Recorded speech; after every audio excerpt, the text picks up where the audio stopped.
Let me start this video with a few real stories. I have a friend from Karachi. We were interns together and he was very clear from day one. I want to be an interventional radiologist. No plan B, no distraction. Today, he's one of the most sought after interventional radiologists in Karachi. Busy, private-less, procedures every day. People fly in from other cities to see him. Another close friend, all he ever spoke of was about being a pediatrician. But not just pediatric, he wanted to be a pediatric cardiologist. Today, he works as a pediatric cardiologist in a major university hospital, highly respected, traveling all across the globe for conferences, workshops, and he's found his niche in pediatric cardiology in Pakistan. And then once an internal medical specialist from Karachi told me very casually during a dinner that Rizwan, I make close to about 20 lakh rupees, which is close to about 12,000 Australian dollars per month in Karachi. A pediatrician from Bangladesh told me that she earns equivalent to about 20,000 Australian dollars per month in Dhaka. Most of my videos talk about migrating to Australia, the UK, the Middle East, and the US. But what about the doctors who don't want to leave or can't leave? What about the doctors who have a family responsibility, parents to care for, young kids, financial constraints, or simply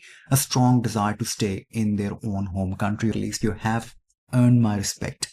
And this might be by choice or by circumstances. I'll divide into chapters. Is training still an option? Choice of specialty, experience versus training, what exams can you do, change of specific circumstances around your family and personal life, migrate now or never, is it a myth? Don't feel bad.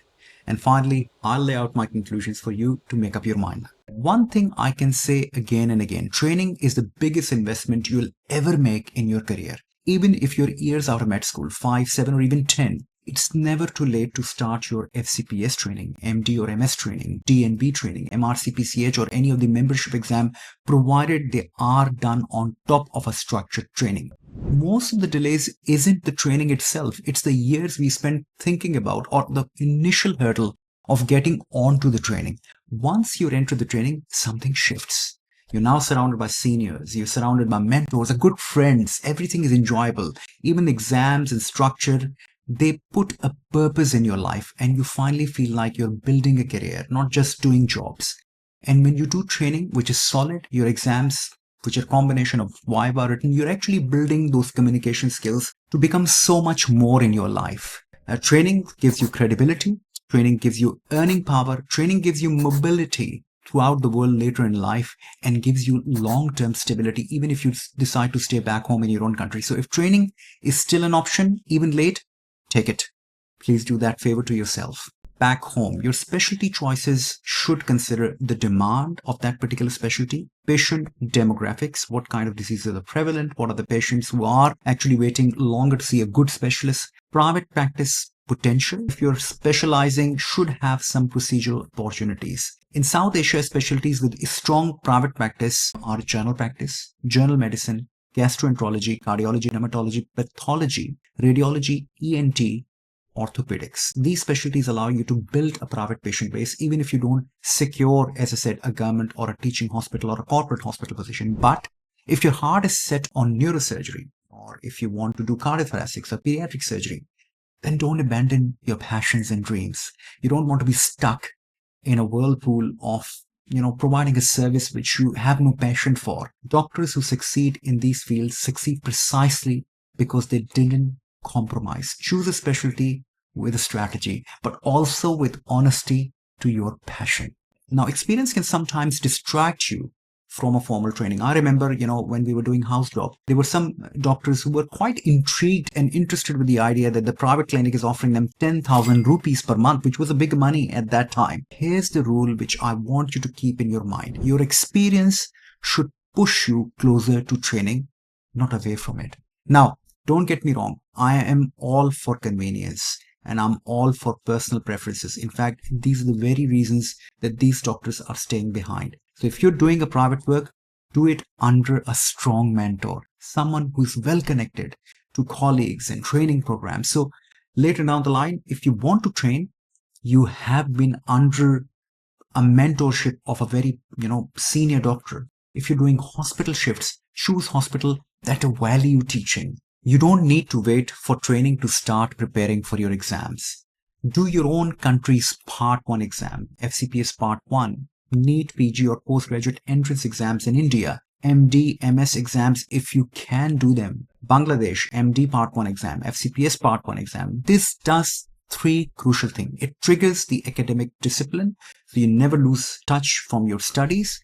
It signals the commitment to your supervisor that this is not just a doctor who is completely out of touch and sync, but this is a doctor who has got a strong commitment to his own professional development. He might be lacking opportunities, but he is on that pathway to become something down the line. Now, international membership exams, MRCP, MRCS, MRCPCH, MRChem, FRCR Part 1, they're all good exams. Yes, they are not to be solely relied on, but if you can complement your own country exams and they're demonstrating to your future prospective employer that, look, this doctor has got something which is above an average. So many doctors stay back because, they've got elderly parents, they've got financial responsibilities, they've got children, family expectation, perhaps some cultural or religious obligation. These are all real and understandable reasons, but slowly and gently try to create support system. Try bring parents to live with you if you get an opportunity to move to a closer country like Middle East. Also try to build extended family support. Your sisters, your brothers, your extended cousins, they can all be a part of a very good support system, but that will provide you to train, to explore the other better things in your life, because the reality is your parents might leave the world soon.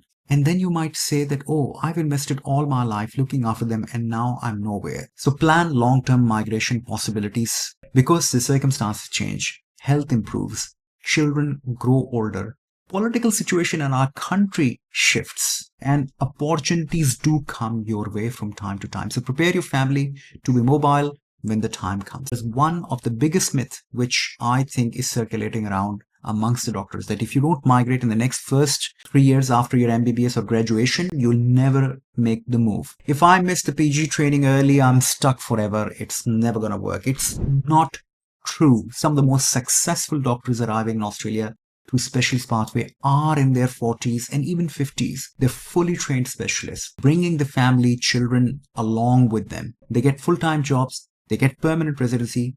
So migration is always possible at different times throughout your life, but through different doors. That's the fundamental understanding. So do yourself a favor, never write yourself off. Now, this is particularly important. Please don't feel inferior just because someone told you that my brother moved abroad as a doctor, and the relatives might discourage you that, look, my son has moved out and he's earning in pounds, he's earning in dollars, he's got this nice flashy car. And I can understand there's a tremendous amount of social media pressures which somehow portrays that life in Australia or the UK and the US is just full of gold and glitters. And that may actually depress you. And it's not a race between them and between you. It's a marathon.